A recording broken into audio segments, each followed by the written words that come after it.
Most of us will experience at least one trauma in our lifetime. What we learn from them is the basis for a new book, Super Survivors, the surprising link between surviving and suffering and success. Author of the book, Dr. David Feldman, is also an expert in the psychological study of hope, and he joins us now. Welcome. Thanks for having me. So we all have traumatic experiences in life that change us forever, and you make the interesting distinction that while some people, as a result of a great tragedy, experience serious psychological consequences, others redirect their focus and end up accomplishing extraordinary things, meeting goals they never would have met otherwise. You call these people super survivors. Help us understand, though, why do people react so differently to life-changing events?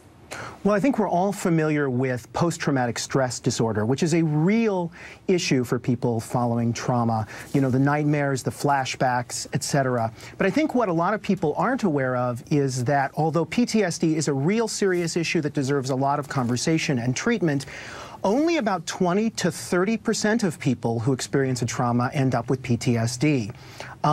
But the statistic another statistic a lot of people don't know is that 50 to 80% of people in the aftermath of trauma end up growing in some way. They may see the sky as bluer and the grass is greener. They may discover new friends. They may deepen in their spirituality. They may discover new paths in their life. And in our book, what we did was we interviewed, actually we interviewed over 100 people, but we ended up telling the stories and looking into the science related to 17 cases where people revolutionized their life and dramatically changed their life. And one of the things that we found that was really common to all of them was a particular kind of forward-looking yet realistic thinking called grounded hope. Dr. Feldman, I couldn't agree more with your premise. I lost my father unexpectedly at age 22, and that actually caused me to view life through a totally different lens. I viewed a lot of the things that people fret about as totally meaningless. Oh my gosh, my cell phone's not charged, or oh my gosh, what am I going to wear tonight? Your life is finite. You have a certain amount of time on this earth. Enjoy it. Go to the best of it. I still get mad about traffic, by the way. Maybe you can tell me why I do that. But there's a real point to this, is that you reach after a real significant traumatic event, you view things through a different lens, and you just sort of keep living, and you realize that so much of what burdens others is really not that important. Absolutely. There's no question that trauma is incredibly painful.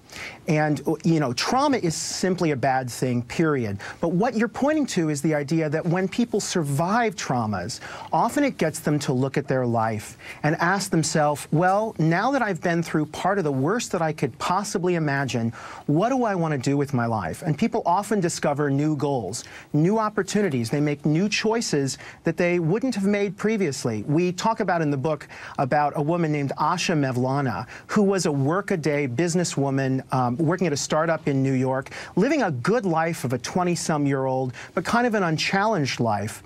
And then the unthinkable happened to her. At the age of, I believe, around 25, she got breast cancer, a particularly virulent breast cancer, and she thought she was going to die.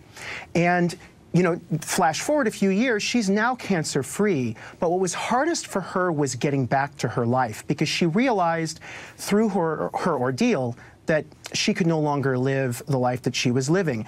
She ended up moving to Los Angeles and taking up the electric violin, and a few years later, she's playing with Jay-Z, she's playing on the American Idol Band, she's playing for The Tonight Show.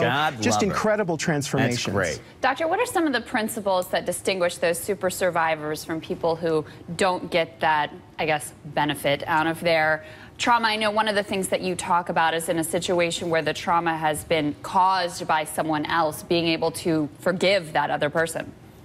Absolutely. So forgiveness is a big predictor of people's ability to move forward after trauma. But I think that people often misunderstand what forgiveness is. We talked to a woman whose name was Clementine Weimariah.